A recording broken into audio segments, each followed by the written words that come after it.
Hey everyone, I watched what they called a debate on Tuesday night. Not sure what channel the debate was on, but Trump and Harris were on ABC fending off attacks or bunting softballs, depending on which one was up to bat. Quick overview of what I observed. Harris never answered any questions all night, just kept trying to piece together her memorized prepared statements. And Trump tried to attack Harris's record, but the moderators kept him on his back foot all night. I'll paraphrase some examples. Former President Trump, you have attacked VP Harris on the border issue. It's very bad what she and Biden have done. There are migrants, criminals, invading our towns. These are very bad people, and they're even eating cats and... I just happen to have here a statement from the city manager to fact check you live on the allegation you have just made, and he says, I'm sure the city manager would say that. But on the television, the citizens are saying... I'm not talking about the television and actual accounts from the citizens.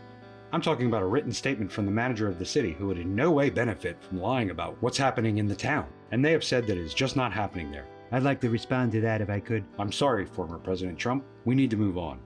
The economy has been an issue for many citizens, and many seem to feel that they were better off 4 years ago than they are now. Madam Vice President Harris, can you comment on that? Well, I'm just a middle-class girl that grew up in a lonely world, and my mother took my sister and I on a midnight train going anywhere. Wow. Thank you, Vice President Harris. And the words and the rhetoric that she and her boss have said about me, that's what put me in danger. And in a position, I got shot in the ear because of what they've said about me. Thank you, former President Trump. We have so little to do and so much time. Strike that, reverse it. Let's move on. So we're working on a plan, a very good plan, to fix Obamacare. So you're saying that you have no plan? Donald Trump is going to institute his plan, Project 2025, if he is elected. And let me tell you something else. Donald Trump has no plan for this country. And what plans do you have for this great nation once you're in office? I've got a plan for this, and I've got a plan for that, and I've got a plan for my wiffle ball bat. Wow. Such amazing. So planning. And let me tell you something else. I hope for the change to plan for dreams and aspirations. So don't go chasing waterfalls. Please just stick to the rivers of dreams and lakes of aspirations that you're used to. Under my administration, you're going to have it your way, or nothing at all. But I think you're moving too fast. Well, that's what I heard anyway. Don't believe me? Watch for yourself. So let's get started. I want to begin tonight with the issue that voters repeatedly say is their #1 issue, and that is the economy and the cost of living in this country.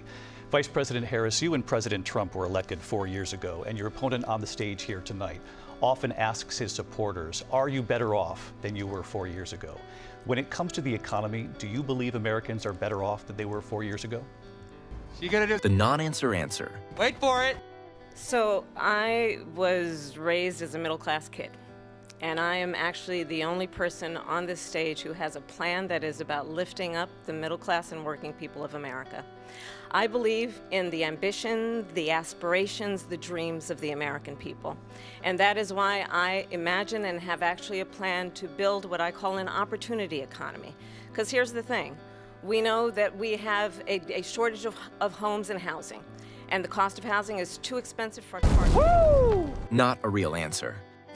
What they have done to our country by allowing these millions and millions of people to come into our country, and look at what's happening to the towns all over the United States. And a lot of towns don't want to talk. It's not going to be Aurora or Springfield. A lot of towns don't want to talk about it because they're so embarrassed by it.